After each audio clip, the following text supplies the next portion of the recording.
Anak, baal mo. Ma, sa graduation si tita na lang isasama ko Ako na lang, anak. Si mama naman, si tita na nga lang sabi. Na, kinakaya mo ba ako? Kung sabihin kong oo, tingin nyo naman kasi ang kalagayan nyo. Sabi ka naman sa akin, anak. Gusto ko lang naman na ako ang magsabit sa'yo para may malaki ko na kahit ganito ako. Napagtapos ko ang anak ko. Sabay-sabay mong kainin yung quick-quick. Ayoko nga. Sabi ko sa inyo, hindi ko naman favorite to eh. Takaw! Oh, mabalunan ka ha? Tanga ka pa naman. Me! Oh, ginagawa mo. Wait! What the Lodi talaga Lodi. Wow! Pelo talaga si Lodi! With the twist pa yan, gamit ko lang naman ang DNA lover. Wow! DNA lover? Mas pahirapan nyo kasi ako. Yung hirap na hirap, ang dali lang naman kasi. Ilang kwek-kwek ang kakainin ko. O anong challenge ang papagawa nyo pa sa akin? Let's go? Let's go! Keto, para sa'yo. Oh, shit!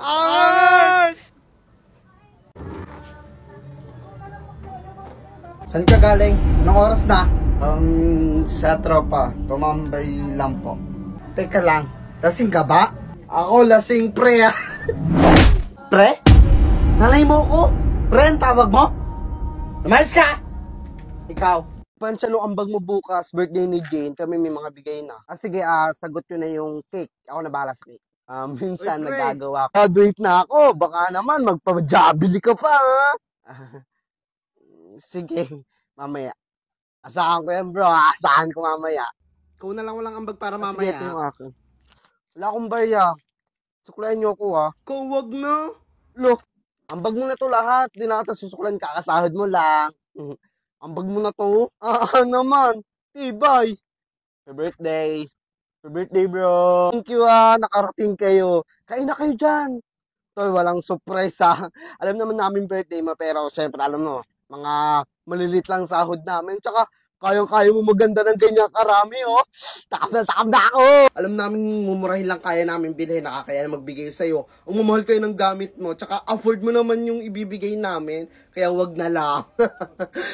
Ay, wala yun. Sige, magsikain na kayo doon. Wala yun. Uy, tara na. Mukhang masasarap yung handa niya.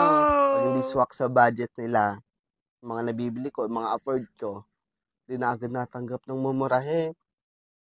Pakasama ko naman siguro kung gano'n natanggap naman. Uy, ano sinasabi mo dyan? Wala akong sinasabi.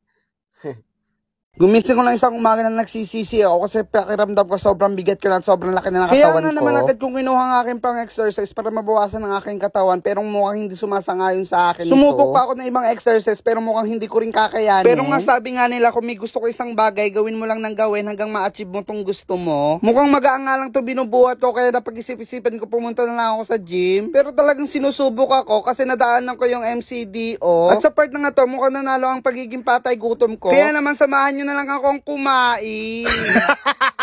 Ang mga nabili ko para sa MCDO ay mga miss and match. Kung mapapansin nyo, napakalakas ko talaga kumain kasi hindi lang naman yan ang kinain ko. Marami akong kinain at marami akong binili sa MCDO. At ito naman yung pangalawang batch ng kinakain ko. Isa rin to sa favorite ko sa MCDO. Ito lagi kong binibili pag kami magmamakdo ng mga kaibigan ko. Uy, nabanggit ko sila. Shoutout sa batch 2012-2013. Pag nga kami magkakasama, madalas kami kumakain sa MCDO. At halos na nga kulang na lang kami na rin mag-endorso nito. At kung hindi naman sa MCDO kami kumakain, madalas sa lugawan o pare. At natapos ko na ang pagkain ko, ang pangalawang kinakain ko, dyan pawis na talaga ako. Pero hindi pwede na ako sumuko at kumain pa ako ng kwek-kwek. Kuy, ganyan matagal ko ng taga-suporta, makikita nyo naman sa mga video ko, okay, sobrang hilig talaga sa kwek-kwek. At hindi pa natatapos dyan at ako'y kumain pa ng ice cream. Oh, grabe, di ba? Ganyan ako kalakas kumain. Actually, gutom pa ako niyan, hindi pa ako nabubusog dyan, pero may biglang nangyari sa akin. Sa puntong to, pinagsisisihan ko na kumain na lang ako ng kumain. Dapat pala nag-exercise na lang ako at nabawasan pa ang timbang ko at hindi na sumakit ang ngipin ko. Habang natutulog ako, nakarinig ako ng... Kaya naman agad-agad ko kinuha ang pera ko sa bariya sa ilalim ng aking kama. At kumuha na ako ng pambili na ko ng taho. Nakatatlong bili nga ako ng taho kay kuya kasi hindi ko nabidyohan yung una kong mga binili. Syempre, bilang isang pekem vlogger, gagawin natin ang lahat para makakuha tayo ng magandang video. Sarap na sarap nga ako sa binili kong taho. Naalala ko nga hindi ako lagi nakakabili ng taho nung bata ako kasi lagi akong walang pera. Bukod hindi ko talaga naaabutan ng taho kasi ako laging puyat. Pasaway kasi akong bata. Pinakagusto ko talaga pag nakain ako ng taho ay ang arnibal. Kaya pinapadagdagan ko pag ako'y nabili. Maaga pa lang matatamis na lahat ang kinakain ko. Taho, ice cream at meron pa yung chichirya. Kaya pinigurado hindi may iwasan na hindi ako magkaroon ng diabetes. Pero wag naman sana. Bukod sa naman ako ang magandang lahi botsay. Mukhang mamaman ako na rin ng diabetes. At pagkatapos ko kumain ng chichirya, taho at ice cream, ako na may nakaramdam naman ng anto. Sobrang hirap nga maging tambay kasi mas lamang ang tulog mas sa umaga kaysa sa gabi. Madalas kasi lang siraan talaga tulog ko kasi umaga na ako nakakatulog minsan. Pagising ko nga ng tanghali, ako'y nakaramdam na naman ng gutom kaya kumain agad ako ng tanghalian. Bagoong lang nga pala ang ulam ko kasi hindi ako nakain ng gulay kaya yun na lang ang inulam ko. Maraming nakakapansin pag may mga kasabi akong kumain na ang bilis-bilis ko daw kumain. Hindi naman sa pagiging patay gutom kaya lang naman gusto ko lagi na una kung natatapos kumain. Kasi ayaw ko magligpit. Pagtapos ko nga naman magtanghalian ay bumili naman ako ng caramel macchiato. Dito sa video nang ito, pinapakita lang talaga na patay gutom talaga. Ba naman umorder pa ako ng takoyaki ham and cheese flavor. Spicy nga rin pala in-order ko at hindi lang natapos dyan ang kinakain ko kasi umorder din ako ng turon. Take two. At kung umabot ka sa last part ng video, sobrang gutom na gutom ka na rin. Panigurado naman magugutom ka talaga sa mga kinakain ko. Kaya kung may mga cravings ka, kainin mo na rin. Naalala ko tuloy ang sabi sa akin ng papa ko na wag maghihinayang gumastos kung sa pagkain lang din gagastusin. Grabe, sobrang busog na talaga ako. Hello, pre, bilisan nyo para makapag-road trip na tayo. Kasi inyo, wag nyo na yung tuloy yung binabahalak nyo. Kung ayaw nyo may mangyari sa inyo. Lo, okay ka lang. Alam nyo bang Friday the 13 ngayon? Oo, hindi naman kami naniniwala dyan. Hindi kayo naniniwala na malas ang Friday the 13? Maaring meron mong mangyari sa inyong masama, maaksidente kayo, o kung ano mong mangyari. Napatunayan ko na yan. Ilang beses na ako minalas. Katulad nyo rin ako noon. Hindi naniniwala dyan. Kayo, tumuloy kayo. Basta, mag-ingat kayo ha. May sapak siguro ulo nun. O pre, napakatagal nyo naman. Nasaan na sila Jonas? Pre, baka hindi na tayo tumuloy. Sila Jonas nandun sa ospital. Nakabangga sila ng bata eh. Malas? Ano? Hindi kayo naniniwala na malas ang Friday the 13? Maaring meron mong mangyari sa inyong masama, maaksidente kayo, o kung ano mong mangyari. Kuya, kain ka na po ulit ng kwek-kwek. Ayoko nga! 40 pesos nga pong kwek-kwek.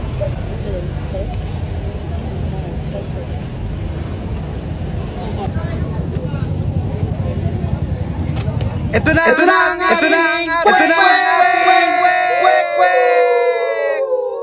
alam nyo bang sobrang miss na miss ko na ta? Edi wow. So, kainin na natin. Ultimate favorite ni Kuya Pans ang tama! Gising na siya.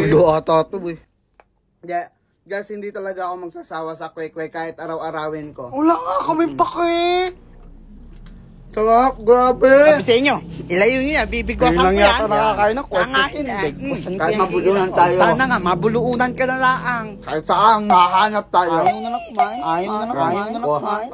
Pero, masarap naman. Sarap!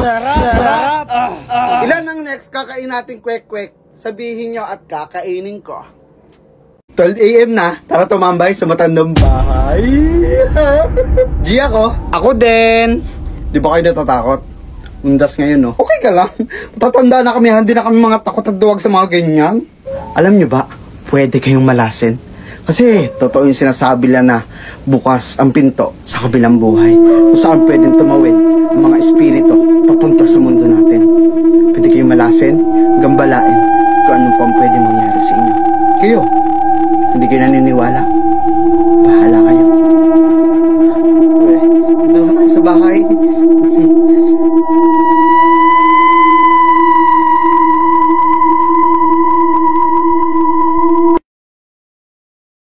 Love, sorry na kasi. Tanungin muna kita. Anong inuuna pa nagluluto? Sibuyas o bawang? Bawang. Alam mo naman, anong inuuna ko pag nagluluto ako, di ba? Bakit, love? Ay, napakakupal mo talaga ng laki, no? Mas uunahin mo pa talaga magluto kasi siyuin ako. Bakit? Ano ba nagagawa ng bawang? Nakabad ng mahal ng bawang na yan, di ba hindi? Love ko naman ako kasi tinatanong Kaya mo. ako unahin ang pagluluto mo? Hindi! Ako kaya kong gawin lahat. Mas unahin ang pagluluto Hindi naman kasi sa sa akin. ganun eh. Bakit? Maganda ba yan? Napaka-ano mo sa akin ah. Talaga sinasaktan mo ako eh. Ang gulo-gulo mo kasi. Sinasaktan mo talaga ako. Tindihan. Makinig ka muna nga kasi sa akin. Hindi, talagang pinamumukha mo sa akin na mas mahal mo yung pagluluto kaysa sa akin. Naku, malis ka nga sa harap ko. Suyuin mo yung sarili mo. Gago ka. Ito. Love. Uy, love. Joke lang naman, love eh. Ano yung tatlong bagay na hindi mo pa nakikita sa mundo? Dinosaur. Pangalawa, alien. Pangatlo ay si Papa G, si Papa God. Ikaw, ano yung di mo pa nakikita? Ako, parehas lang tayo. Si Papa God, alien, dinosaur. Bali, 4 pala. Yung babaeng mas gaganda sa'yo at mamahalin ko ng ganito. Para kantang...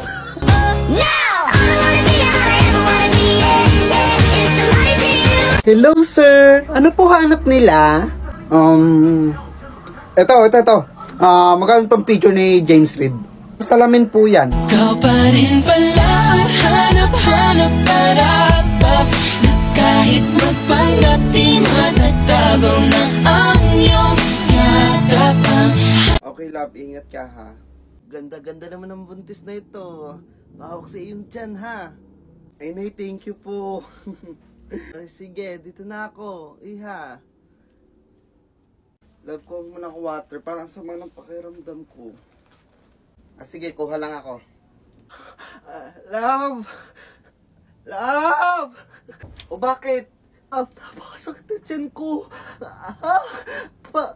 Para makakanak na ako, love! 7 months pa na yung tiyan mo. Imposible naman. Tsaka, ano ba ginawa mo? Napadulas ka ba? O ano nangyari sa'yo? Wala. Kanina may dumang matanda. Hinawakan yung tiyan ko. Tapos binati niya ako. Yun lang. Baka hindi basta matanda lang lumapit sa'yo. Baka napangamuyan ka. Baka aswang yun.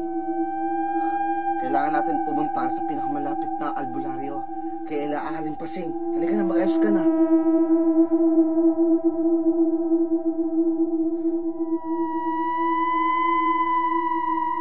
Morning, ma!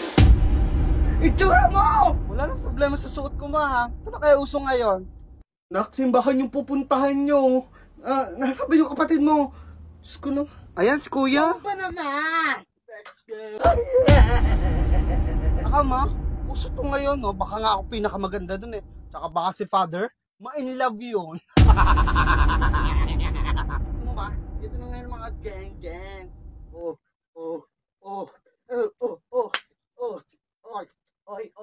Paalala ko lang ha, hindi Christmas party pupuntahan nyo. Ha, simbahan, magsisimbang gabi kayo. Lord, pwede naman ako binigyan ng ganito mga anak. Diyos ko, Lord. Sabi ko, magligpit ka. Sige, pero gawin niyo muna to. Abayga. Pos. Go pala. Ako. Tapos pagsama-samahin nyo, ha. Ano? Abayga. Go pala. Ako. Ganon. Abayga. Go pala ako. Joke lang eh. Happy birthday, self. Happy birthday to me. Birthday na Pani! Birthday na Pani! Birthday ni Pani! Happy birthday, Dog Punch! Salamat, Punch. Binigyang buhay mo kami. Kami sobrang nagpapasalamat sa iyo. Yun lang. Sana maging mas malakas ka pa, mas matibay pa. Kahit ano dumating na problema, ha? Blow your candle na. Make a prayer. Tanga, wish you. Wish pala dali. Happy birthday, Punch! Grabe lahat kayo nandito. Miguel, Philip, Peko, Poco, Totoy, Konoy, at Aling Tisha. Grabe. Maraming salamat sa inyo. Thank you. Nababaliw na ba ako? Tayo na magtoos! Game!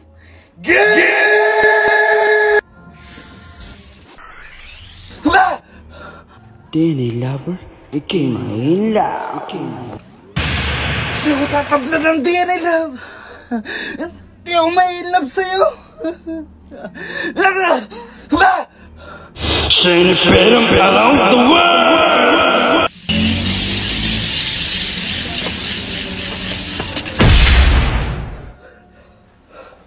Maaaring napuruan mo ako.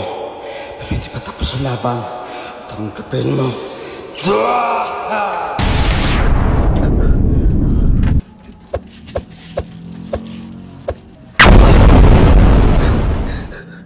DNA lover! Nice practice, bro! Nice practice! Uy, pensyambag mo, ikaw na lang walang ambag. Ambag para saan? Di ba gumawa ako GC? Di kasi nagbaback-rate. Yung para sa birthday surprise natin kay Trish. Wala akong pera ngayon. Ikaw mawalan. Dali na. Ako nga 50 lang din binigay ko. Di 50 lang din bigay mo. Pag birthday ko ba, nariregaluhan niya ako? Eme lang. May pag ganun ha. Dali na, halagang 50 lang, hindi pa makapag-ambag. Hindi, ganito kasi, bibilang ka namin ng regalo. If birthday mo, afford mo naman lahat yun. Nakakaya naman magbigay ng ganun, di ba? Afford mo naman lahat yun, di ba? Di ba guys? Wait lang ha. Hindi porkit afford ng tao yung ibibigay niyong regalo sa kanya, hindi nyo nabibigyan. Siyempre, yung tao niyan tuwan-tuwa rin yan kasi maliit o malaking bagay, masaya na yan eh. Kasi, yung tao yun lagi nalang bigay, pero never siya nakatanggap. Parang sakat lang din sa part na ng napaka-giver mo, pero hindi ka naman nakaka-receive ng ganyan din. Diba? Parang nakakasama lang din minsan ng loob. Minsan kasi isipin din natin kung ano rin nararamdaman ng taong gano'n. Malay mo, maliit na bagay lang yun, tuwan-tuwa na siya. Katulad ko. No drama. Hindi, seryoso ako seryoso. Isipin din natin minsan.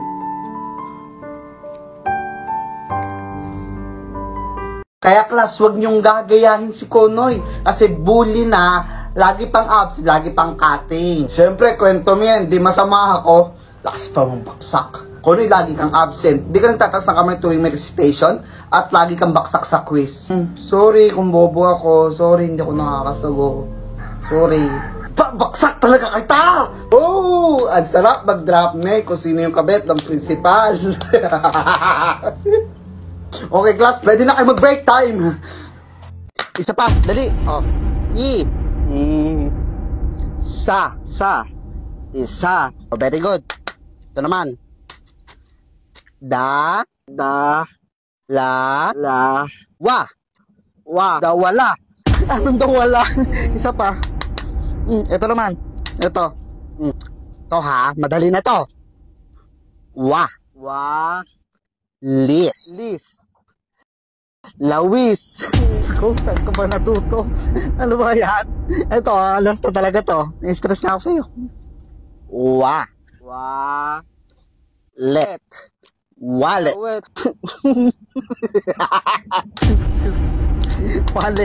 Wallet.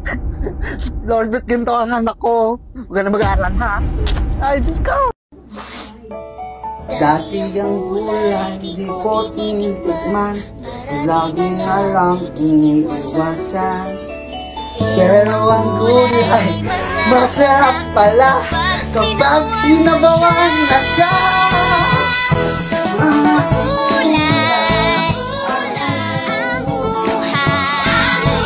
Ang kulay, ang buhay, sa sinabuang gulay.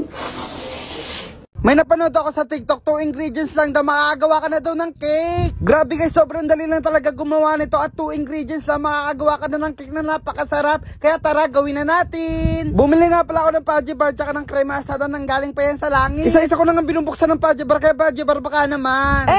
Ito pala ang dugyot version ng paggagawa ko ng Pudgy Bar cake. Kaya kung nakita nyo, minekos-mekos ko na lang yan kasi ako lang naman din ang kakain. Kung nandidiri kayo kasi kinakain ko pa pala ng Pudgy Bar, okay lang yan. Naalala ko nung bata ako, pagkakain ako ng Pudgy Bar tsaka lemon square, or lagi ko kinakain yung mga papel nila. Ewan ko kung bakit ba. Kahit kayo siguro naranasan nyo rin yan, no? Aminin! Sinalin ko na rin ng crema asada sa puting na lagyan. Dito natin to haluin. Grabe, sobrang dali lang talaga gumawa nito. Pero sobrang hirap maghalo. Kasi 10 to 12 minutes mo gagawin to. Dito nga sa part na to, sobrang pagod ako sa paghalo. Minsan lang hirap din mag-iingitar kung ano-ano napapanood at gusto mong kainin. Kaya notice ako, kaya panggigilan mo na! Haluin! Dito nga, isa-isa ko nang nilalagay ang Paddy Bar. Kaya minekos-mekos ko na lang ito. Huwag kayong mag-alala. Ayan na yung malinis ang aking kamay. Dito, unti-unti ko nang nilalagay ang ating haluin! At charan! Tapos na! Kaya lalagay na natin sa ating rep. So, ito na guys, kaya tikman na natin!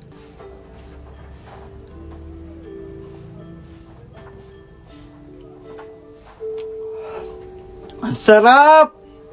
So yun guys, kung nagustuhan mo tong video na to at nagustuhan mo rin gumawa nito, ano pa hinihintay mo, magawa ka na? Sobrang dali lang niya at hindi ka gagastos sa malaki.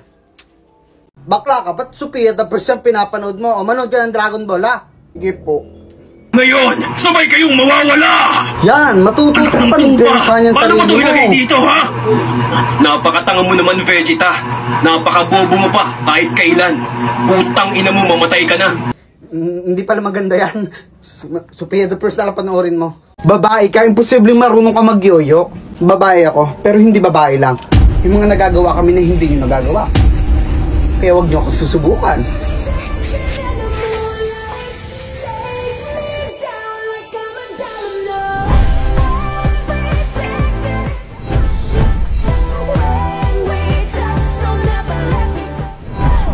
Madali lang naman kasi dyan sa DNA mag-tricks. Sa Shiny Venom kaya mo. Shiny Venom, sa ganda kong to, colored lupa. Watch me.